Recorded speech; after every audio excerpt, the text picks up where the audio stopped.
بسم اللہ الرحمن الرحیم۔ میری عزیز بہنوں، بیٹیوں اور بھائیوں، آج میں آپ کو اخلاق نبوی صلی اللہ علیہ وسلم کے بارے میں عرض کرتا ہوں کہ آپ خوش روئی سے ملاقات کیجئے، اس سے کتنا نفع ہوگا۔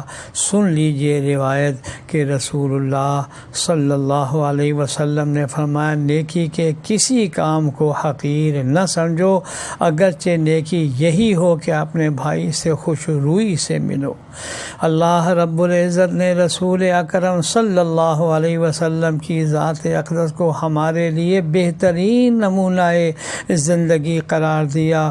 چنانچہ رسول اکرم صلی اللہ علیہ وسلم نے جہاں زندگی کے ان مرحلوں کے آداب سکھائے، وہاں ملاقات کے آداب بھی سکھائے۔ ان تمام آداب میں بنیادی بات یہ سامنے آتی ہے کہ ایک انسان سے دوسرے انسان کو کسی بھی طرح تکلیف نہ پہنچے، بلکہ دوسرے کے لیے خوشی اور راحت کا سامان میسر ہو جائے۔ رسول اکرم صلی اللہ علیہ وسلم نے ایمان اور عبادات کی تعلیم کے ساتھ ساتھ اخلاق حسنہ اختیار کرنے کی تعلیم دی۔ اچھے اخلاق کو نجات کا ذریعہ قرار دیا۔ حقیقت بھی یہی ہے، اس لیے کسی انسان کی زندگی کو اسلامی تعلیمات میں ایک عمدہ معاشرتی زندگی میں ڈھالنے کی تعلیم دی گئی ہے۔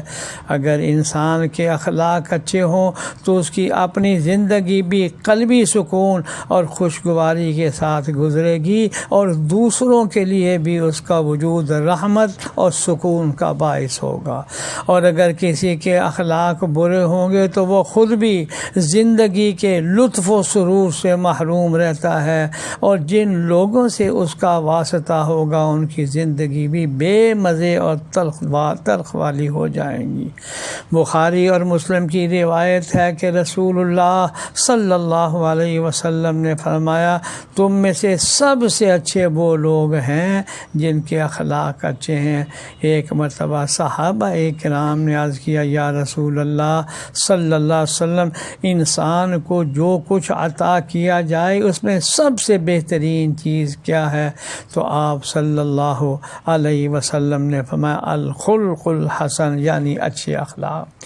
انہی اچھے اخلاق میں سے ایک خلق رسول اکرم صلی اللہ علیہ وسلم نے اس ارشاد میں سکھایا، فرمایا کہ تم کسی بھی نیکی کو حقیر نہ سمجھو، اگرچہ تم اپنے بھائی سے خوش روئی سے ملو۔ خندہ پیشانی، حشاش بشاش چہرے کے ساتھ کسی سے ملنا بظاہر ایک معمولی سی بات ہے، لیکن دور جدید میں یہ کام انتہائی اہمیت اختیار کر گیا ہے اور ایک بہت بڑی عبادت اور ثواب کا ذریعہ بنتا ہے۔ اللہ جل شانہ ہم سبوں کو اخلاق نبوی اپنانے کی توفیق عطا فرمائے، آمین یا رب العالمین۔